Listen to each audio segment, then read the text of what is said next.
Hey guys, tonight we're heading to 17th century Persia, specifically the heart of Safavid Isfahan, where you'll spend an entire day as a slightly overworked, occasionally underpaid, but always fashionably dressed carpet merchant.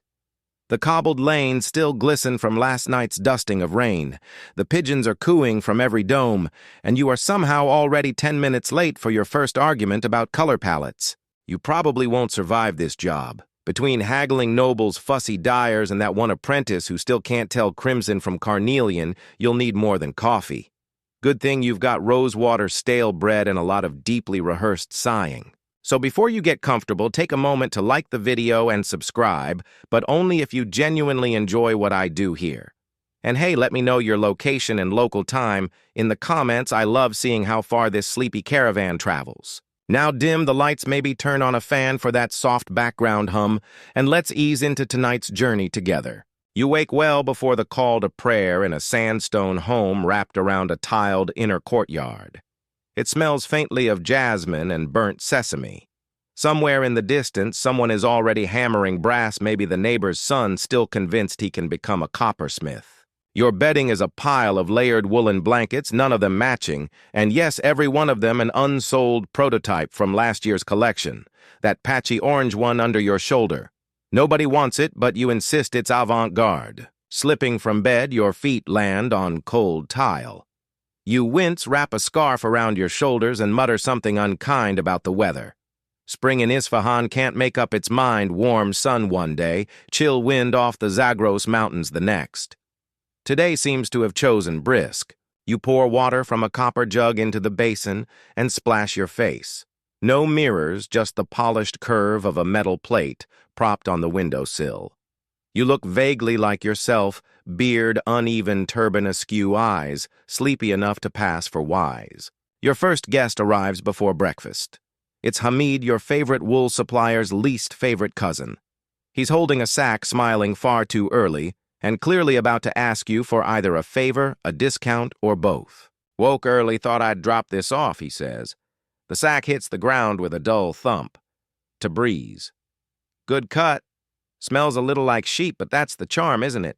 You inspect the wool, soft, long, stapled pale gold. It really is from Tabriz, or at least not obviously not from Tabriz. You nod sagely, offer him a dried fig, and promise to weigh it later. Historians still argue whether Safavid wool merchants truly used dried lavender to scent their wares, or whether that's just something 19th century travel writers made up after one too many date wines. You sniff the bundle, no lavender, but a hint of camphor. Maybe Hamid is learning. After your guest leaves, you shuffle back inside for a meager breakfast. Flatbread folded around goat cheese, half a cucumber, and exactly one olive stolen from your own stash. There's no time to eat properly. Your apprentices will be expecting you at the workshop, and you'll need to pretend you're much more awake than you are. But before that, pigeons. You cross the courtyard to your rooftop coop. They're fluttering, cooing, hopping over one another like gossiping grandmothers. You toss out some soaked lentils, whistle once, and check your fastest bird. Her name is Parsa, and you've sent her as far as Yazd before. You tie a tiny silk thread to her leg, not a message, just to test her mood. She pecks you once and flies in a proud circle, a good omen, or a sign she's annoyed. Hard to tell with pigeons. As you prepare to leave, you adjust your turban. 7 careful folds looped and wrapped just so. It's more than fashion. Your peers will judge you by the angle of your knot and the shade of your cloth. Today's fabric, indigo-dyed cotton traded from India, slightly faded. Comfortable, reliable like your sales pitch. Stepping into the lane, you pull your sash tighter and nod at the neighbor's boy. He's still hammering that brass, bless his ambitious little soul. The streets are waking now. A baker fans his oven with a palm leaf. A dervish hums something haunting, spinning slowly in the middle of the lane, as if auditioning for enlightenment. You pass a camel loaded with pottery, its neck craning to sniff a basket of grapes. The scent of charcoal, rosewater, and fried onions follows you like a lazy procession. You glance skyward. A light haze veils the horizon. Later, it might rain again. You mentally reshuffle your schedule. If it rains, fewer nobles will visit your courtyard. More time in the bazaar, less time playing host. And perhaps if the gods are merciful, Fewer conversations about blue that's just not blue enough. Carpets, you see, are personal. They're more than decoration, they're statements, dowries, prayer mats, bribes, and in rare cases, exit strategies. You once knew a merchant who smuggled 5 gold ingots inside the lining of a calm-style runner. He vanished one autumn and turned up 2 years later in Venice selling tulips and pretending he'd never heard of Persia. You reach the workshop. It's nestled behind a spice stall and a dried fruit shop that always smells suspiciously like cardamom and wet socks. Your apprentices are already at the looms, 3 boys and a very determined girl named Layla, whose knots are so tight they might survive the apocalypse. You greet them with a yawn and a sarcastic, "Working hard, I see." They ignore you as usual. The day is just beginning, and so are the tangles in the thread and in your schedule. By the time you wander into the Chicanee, the tea house just off the Spice Alley, the sun is threading its golden fingers through the lattice windows. You push aside the beaded curtain with a clatter that earns you a few sleepy glances. This particular Chicanee is your favorite. Not because the tea's excellent, it isn't, or the seating is plush, it's not. It's mostly faded cushions and one wobbly stool, but because it's where every merchant in Isfahan comes to pretend they're not stressed. You squeeze into a corner spot next to the window. The cushion sags dramatically like it's giving up on your entire life. Across the room, a pair of Armenian silk traders are deep in debate over the newest shipment from Aleppo. You catch phrases like triple weave and catastrophic mildew. Good gossip. The tea arrives in a small glass dark and steaming, balanced on a saucer far too small to prevent spillage. It's the sour cherry blend, today a local favorite. You take a careful sip, burn your tongue slightly, and nod approvingly like you meant to. At the next table, a few older merchants are discussing the latest wool prices out of Tabriz.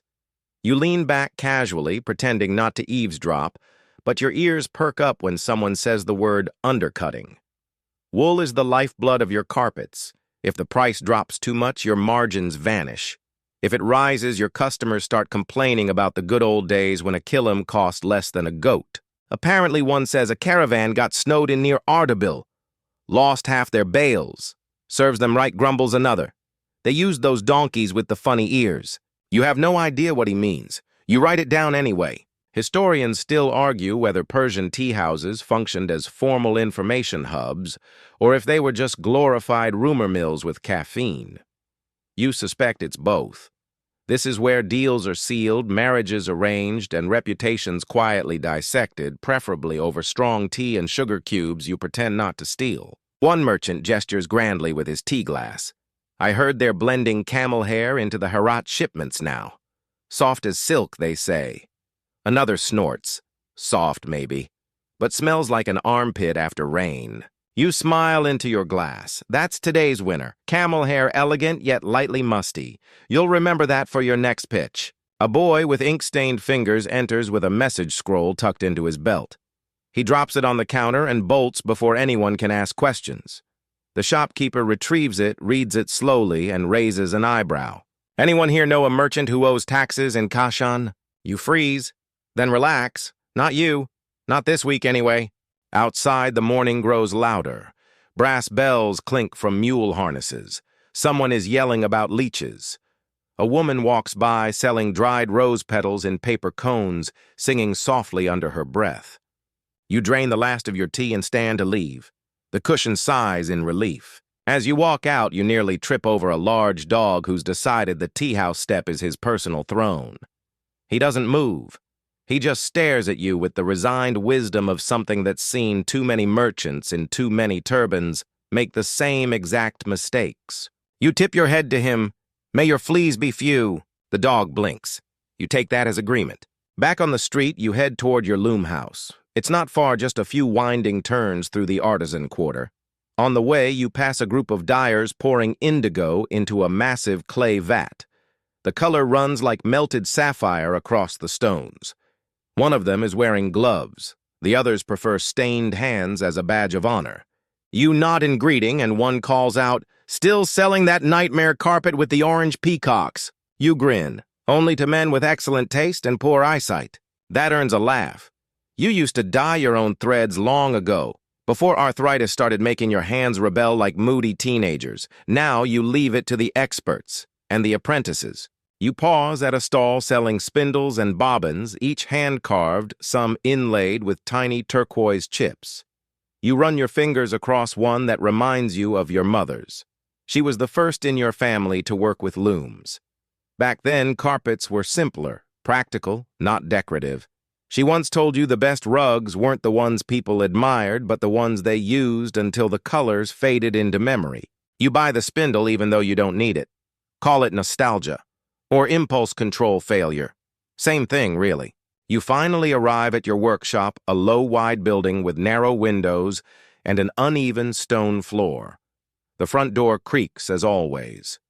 Inside, it smells of wool oil and dust that has ambitions. Your apprentices are tangled in tasks. One is spinning yarn with a look of deep existential dread. Another is trying to sort dyed threads by shade, but has clearly lost the battle between crimson and nearly crimson. Layla is already at the loom, knotting with rhythmic precision, lips moving silently to a verse of Hafez. You greet them with theatrical suspicion, still not finished with that small runner. At this rate, the buyer will be a skeleton before delivery. The apprentice shrugs. Skeletons are less picky. Touché. You check each loom, muttering notes, making vague gestures that suggest wisdom. Truth is, you're impressed. The new design, a hunting scene, all falcons and wild goats, is coming together beautifully. A scuffle breaks out in the corner. Two boys arguing over the correct number of knots per inch for a Qashqai pattern. You separate them with a look and remind them gently, if you want to fight, do it after the customer leaves. Historians often debate whether specific tribal styles like Qashqai were more symbolic than aesthetic. Did the weavers care more about pattern meaning or visual appeal? You don't know.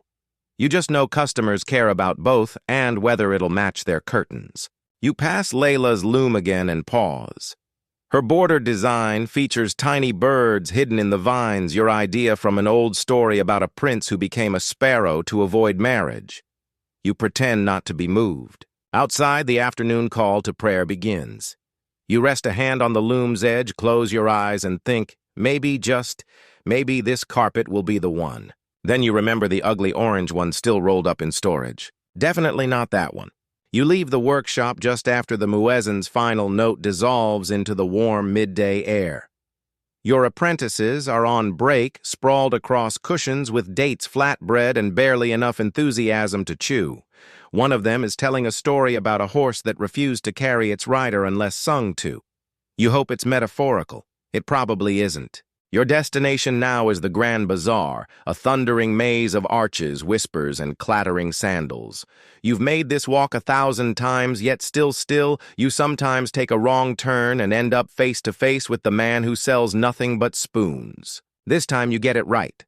The bazaar yawns before you like a living thing. Tiled ceilings overhead, cool shadowed air, smells of cinnamon, wool, rosewater, and somewhere a suspicious whiff of goat. Merchants cry out their wares with theatrical flair. One yells, handmade soaps for men of honor. Another, less successfully, offers copper pans for ugly stews. You squeeze past a crowd gathered around a street performer juggling eggs. A child screams in delight. A chicken, inexplicably involved in the act, pecks rhythmically at a tambourine. You make a mental note, hire him for your next cousin's wedding. Today, you're not here to buy, but to observe. Well, mostly. There's always the risk of accidentally purchasing some antique scissors or a spool of thread too lovely to leave behind. You drift past the silk seller's fabrics hanging like waterfalls, then linger near the tilework stall admiring a mosaic of a lion that looks suspiciously like a sleepy dog. You stop at a carpet rival's booth casually.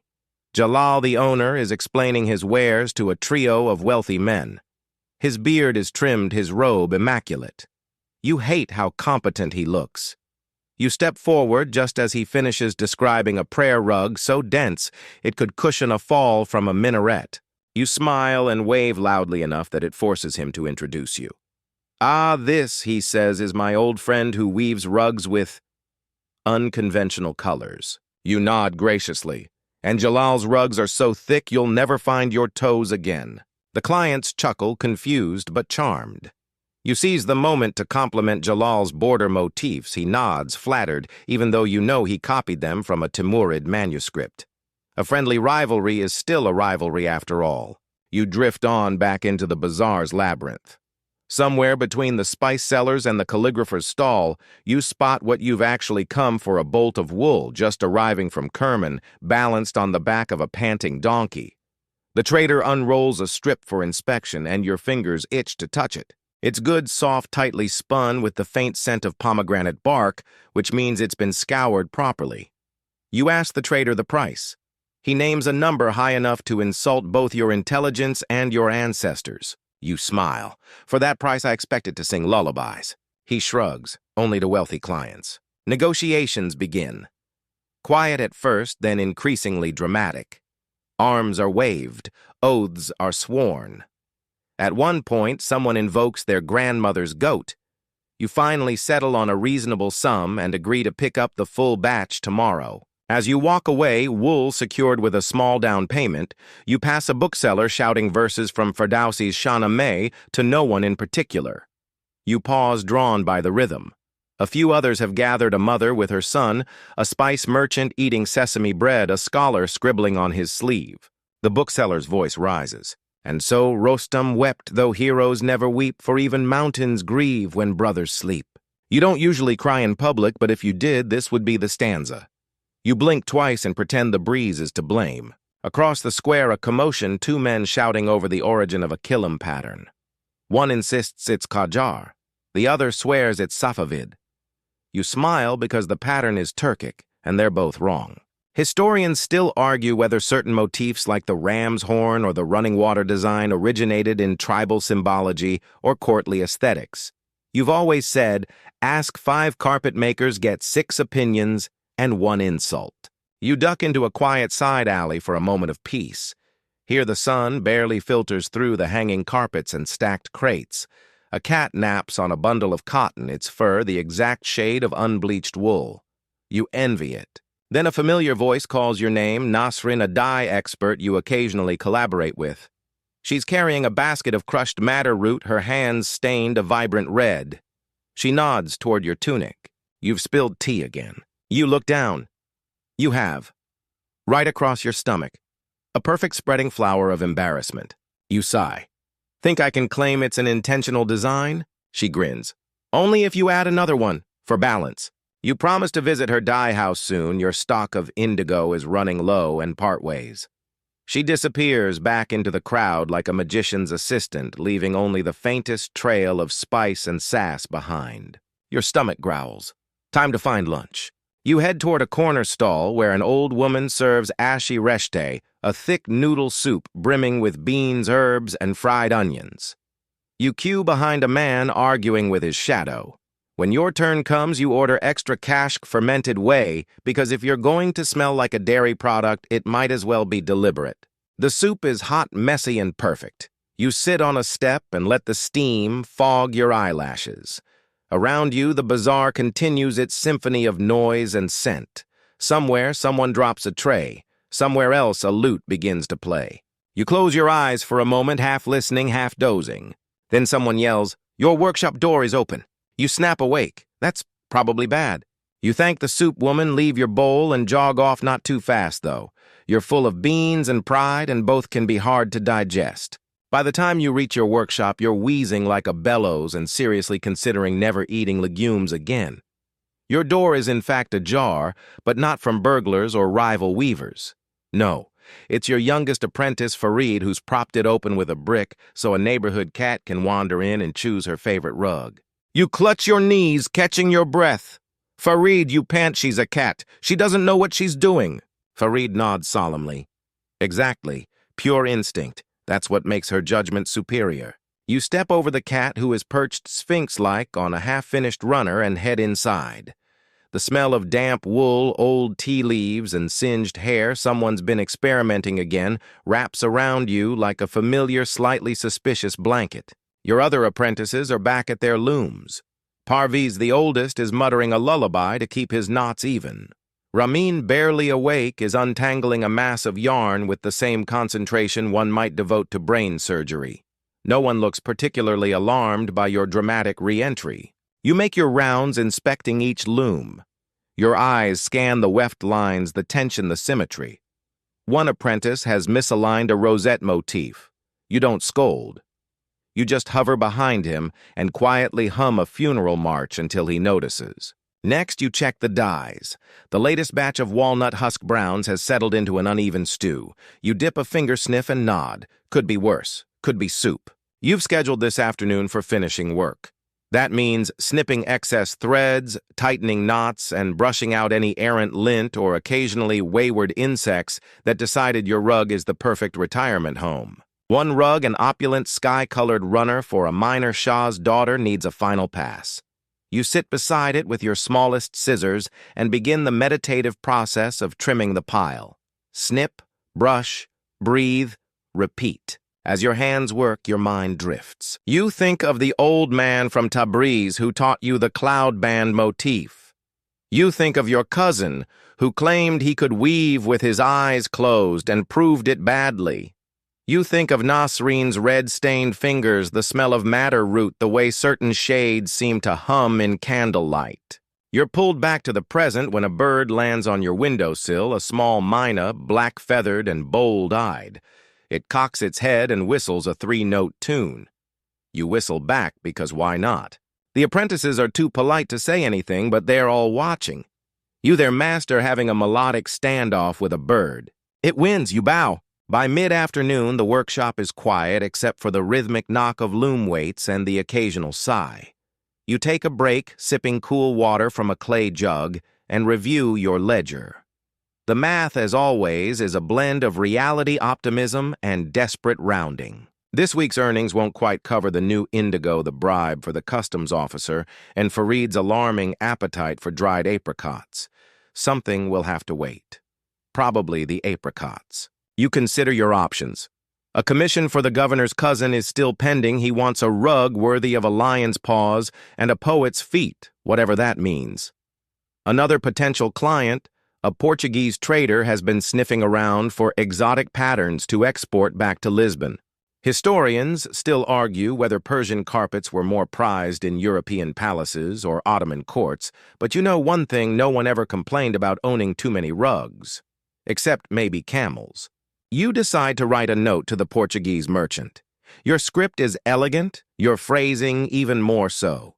This humble weaver offers you threads of heaven woven with earthly patience. It's just vague enough to sound impressive. Then comes your least favorite task: dusting. Carpets, even unfinished ones, gather particles with a hunger usually reserved for gossip or sponge cake. You enlist Fareed and a broom. Predictably, he begins composing a song about it. The dust shall flee before me like traders before tax collectors. It's catchy. As the afternoon light slants through the windows, your thoughts turn toward legacy. Not in a dramatic, tearful way, just a gentle curiosity. You wonder which of these rugs will outlast you. Which knots will still exist centuries from now, unpicked by time. Some carpets do endure. There's talk of one in a mosque near Isfahan that's so finely woven it whispers when walked upon. Another in India is said to have been knotted with real gold thread. You've never used gold. You suspect it's not very soft. You wander over to your shelves of design sketches, rolled parchments and scrap papers filled with swirling medallions, peacock feathers, and a half-finished series inspired by almond shells. You select one, a strange asymmetrical border you drew after a very long night of rice wine and philosophical debate, and pin it to the wall. Ramin peers at it. Master, is that meant to be a fish or a shoe? You consider? Yes. The light begins to dim. Outside, you hear the far-off clang of someone ringing a dinner bell. A neighbor is coaxing his donkey home with increasingly elaborate threats. Somewhere a flute begins playing the same melody the bird whistled earlier. A coincidence. You don't believe in those. You wash your hands in a brass basin, drying them on a rag dyed with leftover turmeric, now a soft yellow like old parchment. You tell the apprentices to finish up. They grumble but obey. As the looms fall silent, you light a few oil lamps and take one final walk through the workshop. Threads, sketches, mistakes, little triumphs. It's a chaotic sort of order, but it's yours. And now it's time to go home. You step back out into the dusk, the city shading itself gently in hues of rose and smoke. The sky above Isfahan has taken on that melancholy blue that seems to whisper, "Another day, another set of overdue taxes." You close the workshop door behind you and tug your coat tighter. It's not cold exactly, but there's that late evening breeze that smells of sand and stories not yet told. Your route home winds through quieter streets now as vendors pack up and neighbors lounge on stoops gossiping and peeling fruit with alarming precision. Someone calls your name Old Hamid, the copper seller whose beard has seen more dynasties than most ruins. He waves a sticky fig in greeting. You wave back, but don't stop. Your feet are sore, your brain is braided from not counting, and you've just remembered you left lentils soaking since mid-morning. If they've sprouted again, you're going to throw them into the sun. Halfway home, you pass a public bathhouse. Its domed roof is warm to the touch from a day of heated stones and steam. Inside, you can hear laughter and the unmistakable slosh of someone overcommitting to a cold plunge. You consider going in, but the thought of peeling off your clothes just to be flogged with eucalyptus branches isn't alluring enough tonight. Instead, you detour slightly toward the river. The Zayande still flows quietly through the city, reflecting the fading light like a long liquid rug of silver and ink. You pause on the Sio Sepol bridge, leaning on its warm stone railings. Down below, a pair of children float scraps of wood like tiny ships yelling about treasure and sea monsters. Nearby, a traveling musician sets up an oud and begins to play a slow, mournful tune that somehow makes your feet ache a little less. You listen for a while. You always do. No matter how many times the melody repeats, it has that mysterious ability to draw you in, soften your spine, and slow the world. It's here in this moment that you remember something small but essential. You forgot to pick up more lamp oil. There's a little shop 2 alleys down, run by an Armenian widow named Tamar. She's been selling wick trimmings and sandalwood paste for decades. You veer off again, making your way down a tight alleyway that smells of ink beeswax and pickled limes. The door creaks open before you can knock. Tamar doesn't miss much. "I thought you'd be by," she says, not looking up from her bowl of candied walnuts. "You never remember the oil until it's inconvenient." "Not true," you protest. "Sometimes I forget entirely." She slides a flask across the counter. You drop 2 copper coins and grab a third for the walnut bowl. Tamar slaps your hand but lets you take one anyway. It's still warm, sweet, and spiced with something she'll never reveal. Back outside, the night is fully arrived. Lanterns begin flickering to life like sleepy fireflies, casting pools of gold on cobblestones and faces. You pass an open courtyard where a wedding is underway. There's a drum beat rising like heartbeats, and children dancing with the reckless grace only tiny feet possess. You catch the eye of a woman balancing a tray of sherbet glasses, and she winks, then disappears into the crowd. Historians still argue whether sherbet originated in Persia or India, but you honestly don't care. You just wish someone would hand you one now. You finally reach your home, a modest courtyard house tucked between 2 larger estates. Your door squeaks as you open it because, of course, it does. You'll fix it next week. Probably. Maybe. Inside, the air smells like home, a mix of cumin, lemon dust, and whatever half-finished snack you left on the counter this morning. A lone candle waits on the sill, stuttering in the breeze. You light the lamp, adjust the wick, and place it in the center of the room like an old friend. Then you move to the back wall where several rugs hang on pegs. These aren't for sale. These are your favorites, the flawed ones, the sentimental ones, the stories no buyer could ever pay enough to take. One is stitched with your mother's garden design, all mint leaves and crescent-shaped cucumbers. Another was your first attempt at a prayer rug. The angles are so skewed it looks like the mihrab is falling over, but you love it anyway. You sit cross-legged on the third one, a soft, faded kilim that knows the shape of your spine. The silence settles around you like velvet. You exhale. Dinner is simple tonight. Flatbread yogurt, a slice of pickled melon that's more adventurous than necessary. You nibble slowly, watching the shadows play across the floor.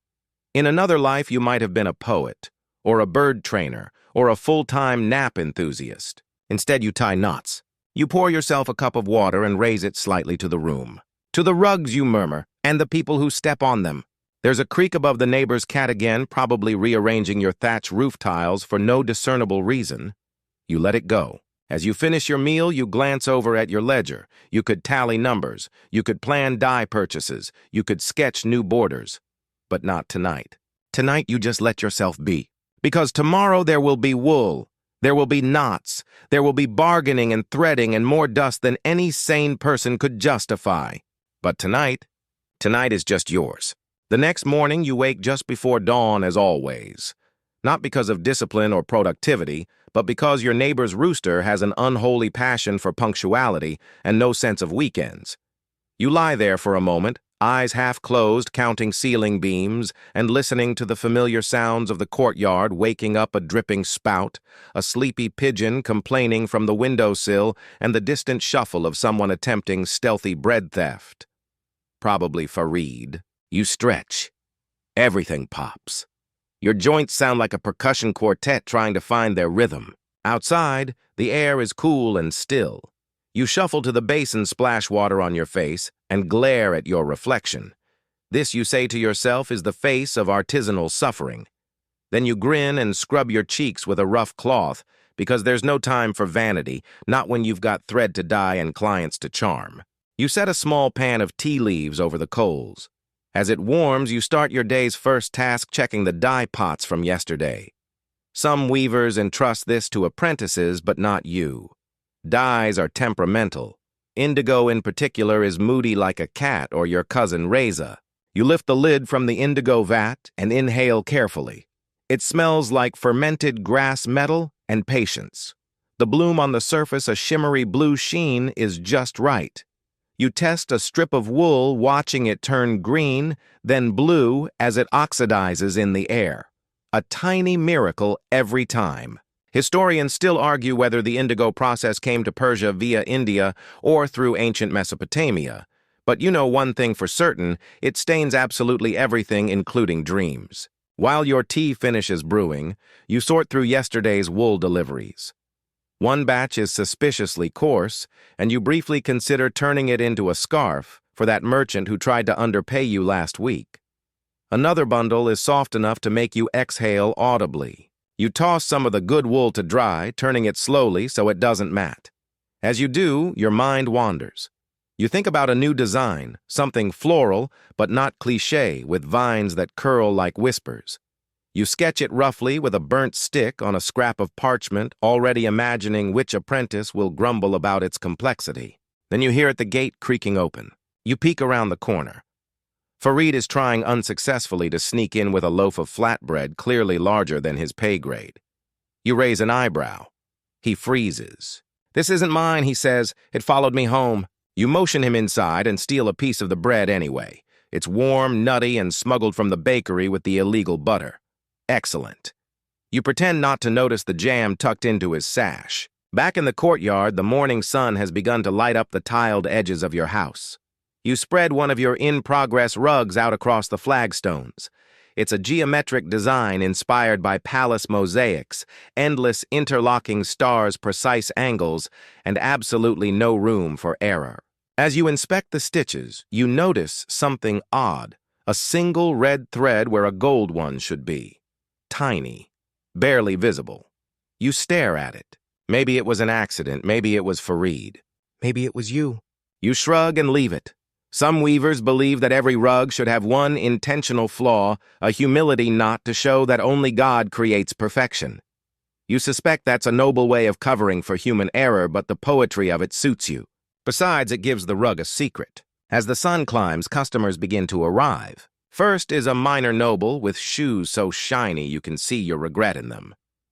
He wants a gift for his aunt's third wedding, something floral but not too cheerful, elegant but not too romantic, and definitely not that shade of blue that reminds her of her second husband.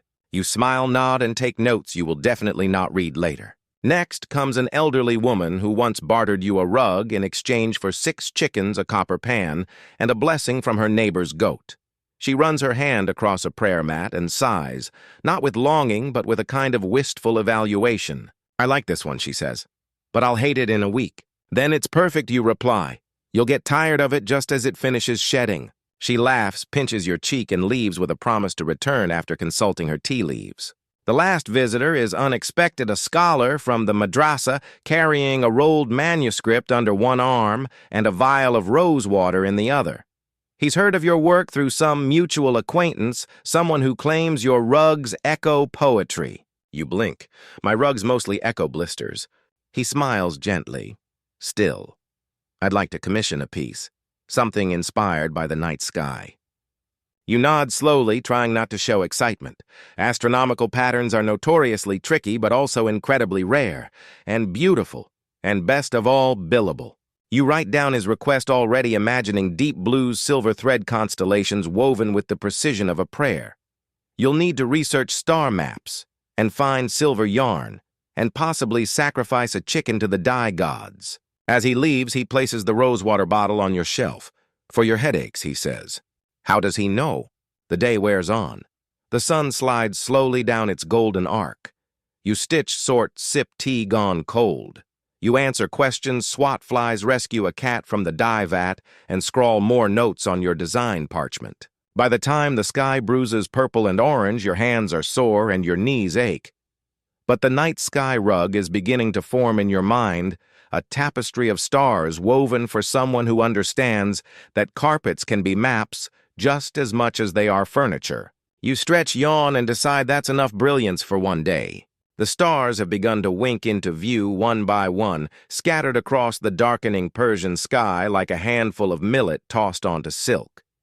You're perched on the roof now, your favorite perch in the whole house. From here you can see the neighbor's fig tree reaching over the wall like a lazy thief, and beyond it the rooftops of Isfahan sloping like a forgotten jigsaw puzzle. You've dragged up a mat, a cushion, and a cup of warm milk steeped with saffron. Some nights you bring parchment and charcoal to sketch new rug motifs, but not tonight. Tonight you're too full of thread and bargaining and sneaky red knots. You let your thoughts dissolve like sugar in tea. Somewhere nearby, someone is roasting chestnuts. The scent coils upward and wraps around you like a second blanket. You sigh and sip, watching as a comet streaks faintly across the horizon. You consider making a wish, then decide not to risk jinxing it. The last time you wished for more clients, you got 3 with impossible budgets and one who wanted a rug shaped like a peacock. The cool wind brushes your face. You close your eyes for a moment, just long enough to hear a mosquito make an unwise approach. You slap the air with practiced nonchalance, and then footsteps. Not yours, not Farid's. A slow, deliberate tread on the stairs. You don't startle. The rhythm is familiar. It's your older sister, Nazanin. She doesn't live here anymore, moved out years ago to marry a tile merchant with eyebrows like storm clouds, but she still visits when the mood strikes, usually with leftover pastries and unsolicited opinions. Tonight she brings both. "I baked too much," she lies, setting down a tin of date rolls. "Sure you did," you say, already reaching for one. "They're still warm, buttery, with just enough cardamom to make your tongue hum." You sit in silence for a while, watching the moon rise. It's almost full and looks like it's been trimmed too close on one side. You comment on this. She snorts. "You say that every month." "Well, it's always true." She pulls her shawl tighter. "How's the business?" You shrug. "Busy, exhausting, profitable enough that I haven't had to sell Farid. Yet." She grins. "That's a shame. I had buyers." The conversation drifts. You talk about rug commissions, new neighbors, the price of turmeric, and whether or not your uncle is secretly hoarding pigeon eggs again. It's nice, simple. Nazanin taps the edge of the rooftop with her heel. "You ever think about stopping?" You glance at her. "Stopping? What? Rugs, the market, all of it, just walking away." You pause, then laugh. "Every third Tuesday." She nods. "Same." You both fall silent again, the comfortable kind. Below, a dog barks. A door creaks. Somewhere in the city, a baby starts wailing with the dedication of a temple bell. You chew your last bite of pastry slowly. Nazanin eventually gets up to leave, but not before warning you that your next market display needs less dust and more drama. You promise nothing. She hugs you tighter than usual and disappears down the stairs. You sit there alone a while longer, cradling your empty cup. The stars seem even brighter now, like someone adjusted the universe's brightness knob. Eventually, you rise and head inside. You pass your workshop on the way. Dim now tools neatly stored the loom, quiet and respectful. But in the shadows, one unfinished rug still lies waiting pinned to its frame. It's the night sky piece. You drift closer, trailing your fingers along its edge. The wool is soft, dyed deep indigo, and you've just started outlining Orion's belt, 3 tiny knots in a line perfectly spaced. You smile. This will be one of the good ones. As you turn to leave, you notice Farid curled up on the floor in the corner, snoring softly with a bit of thread clinging to his eyebrow. You nudge a blanket over him and step out, careful not to wake him or trip on your own thoughts. Back in your room, you unroll the faded kilim again and stretch out. Your muscles sigh in protest. Your brain flickers with pattern grids and customer complaints and that one weird spot on the ceiling you still haven't identified. But slowly, gently, it all begins to quiet. There is a calm that comes from building something knot by knot, from seeing a design form where before there was only string. The work is repetitive, yes, but there's a rhythm to it, a kind of music in your fingertips. Some say weaving is like prayer. You think maybe it's more like telling a story without speaking. You listen to the night. You imagine the rugs you haven't made yet, the clients who will surprise you, the apprentice who will one day leave to start their own workshop and name it something ridiculous like Threadzilla. You laugh under your breath.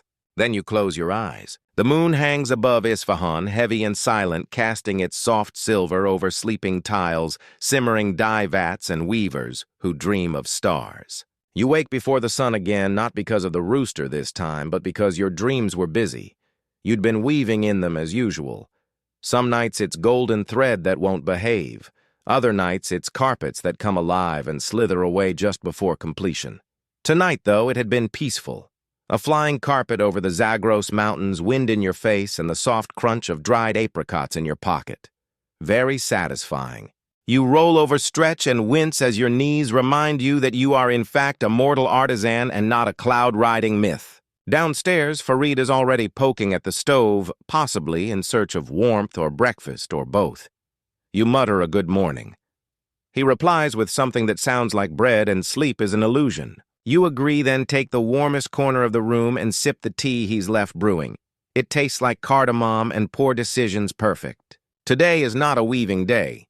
It's market day. You gather your rugs, 6 finished, 1 half done, and one you're only bringing in hopes of guilt-tripping a noblewoman into finally paying for it.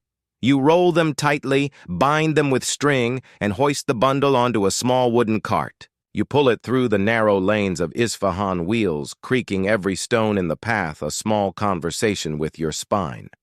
A neighbor waves from her balcony. A child chases a chicken past you. Somewhere nearby, a vendor argues over the price of mint, and a donkey absolutely refuses to move for reasons known only to the donkey. The market is, as always, a collage of smells and noises, spices, sweat, sandalwood shouts. You set up in your usual spot under the awning with the shady fig tree that occasionally drops uninvited fruit onto clients. It keeps things lively. Your first customer is a foreign trader who insists on calling every carpet Persian magic. He buys one for triple its worth and leaves humming something suspiciously like a sea shanty. You feel momentarily guilty, then remember he paid in advance and complimented your dye work. Then comes a mother with her daughter selecting a dowry rug. The girl is quiet, eyes-wide fingers lingering on the borders of a rose-patterned kilim. You ask her what she likes. She shrugs. You tell her the story of how that rug's design was based on a stormy garden from a poem, and the tiniest smile creeps onto her face. They leave with the rug and a bundle of advice they didn't ask for. Later, during a lull, you watch 2 old men argue about the difference between aubergine and eggplant for 20 full minutes. No one wins. At one point, a scholar from Shiraz arrives and flips through your rugs like scrolls. He asks about symbolism, color choices, not density. You answer dutifully until he starts theorizing that your carpets represent the fall of ancient empires. You nod politely and add that the one with the green border represents your cousin's failed attempt at beekeeping. He writes that down very seriously. Historians still argue whether Persian carpets were more prized for their artistry or their utility. Some were meant to be walked on, others never left the walls they adorned. You've made both types, and one that was briefly used as a makeshift tent in a sandstorm, which you try not to think about. The sun climbs high, then begins to retreat. You sell 5 of your rugs. You argue with 2 clients. You trade one for a basket of quints and a medical amulet. You only mildly offend one aristocrat, which is a new personal best. By the time you're packing up, your arms are sore and your purse is a little heavier. You trundle the cart home under a sky starting to tint with dusk, thinking of a bowl of yogurt, a fire, and possibly not speaking to anyone for the rest of the night. Back home, Farid has swept the courtyard, which usually means he's about to ask for something. Sure enough, he casually mentions that he's interested in learning to weave, just, in case you fall off a ladder. You nod. Fine. But you're starting with knots. Thousands of them. He groans, but a little smile curls at the corner of his mouth. That night, you sit at the loom again, not because you have to, but because your hands miss the motion. The shuttle clicks. The thread glides.